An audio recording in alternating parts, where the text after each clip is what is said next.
Mwebale nnyo bannaffe naye ensonga z'abasomesa zikyalanda wagenza okuziba ng'ekitongole ki Save the Child Uganda nga kyegaatiddwako Makerere University bafulumiza alipoota eraga nti abasomesa ebitundu 84 ku 100 omulimu gw'okusomesa bagukoowa oluvannyuma lw'emyaka 2 gyokka ate nga ebitundu 5 ku 100 bakakalabya naye nga omulimu tebagweyagalira mu ensonga yansasulwa etali nnungi saako n'abayizi abangi. Tujja bitemaatema ku makya mu puroguramu eya Musunsuzi.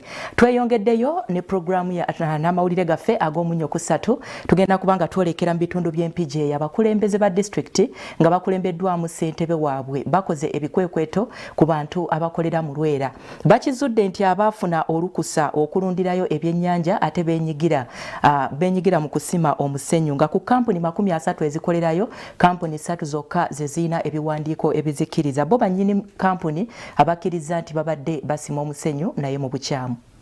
Let's do one thing. You write to us. You know where we operate from.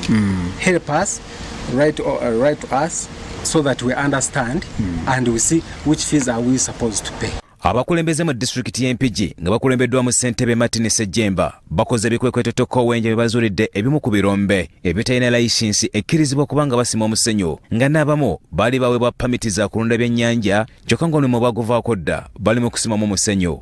Abamu ku bakozi abasangiddwa mu birombe bino ebigambo bibakalidde ku matama oluvannyuma lw'okubabuuza akana n'akataano ebipapula bakkiriza okubanga bayikuula omusenyu mu birombe bino wabula ng'amatama ntengo. Ku kampuni ezisoba 30 ezisimamu omusenyu wali mu Lwera kampuni 3 zokka ze zibadde zirina ebisanyizo okuli eya Hong Kong Investment, Kamaliba Community Association nga enerunda ebyennyanja kwasa ne Grapes Company ze zikiriziddwa okubanga bakola omulimu guno mu kirombe kino. Bwe tutuuse mu ggombolola y'enkozi ebintu ebivaamu omusolo gwe musenyu tusanze ng'ebirombe biyitirivu nnyo bisima omusenyu naye nga tebisasula layisinsi tebisasula ne ma permits ne tulaba nga n'abakozi bangi nnyo ababikolamu naye nga nabo tebasasula musolo gwa gavumenti. Naye omusenyu guvaamu ebintu bingi bagukolamu ebikopo bagukolamu amasuwaani naye abantu okuva eri ne bajja basima omusenyu nga n'abakulembeze tebabamanyi ne bagutwala butwaza ekyobugagga kya mpigi ne bakitwala kivandu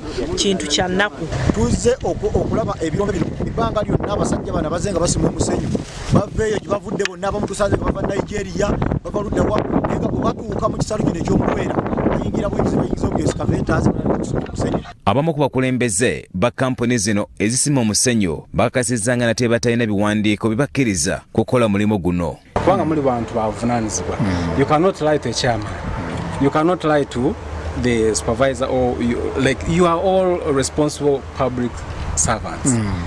And I'm being recorded. I cannot lie that we have a permit when we don't have.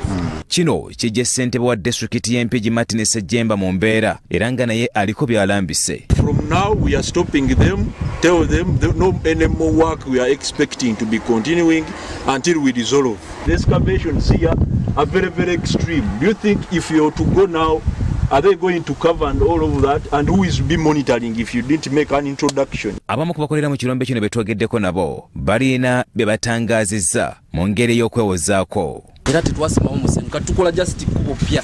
Bakati abasima omusenyu we bali olaba wali ekyemu. Be baba wamba bali. Ne batugoba wakati. Kiri kyandidde kye kyandi. Era be bandidde. Abakozi b'okujjo baza wamu. Twaganye na kulungi nga site company.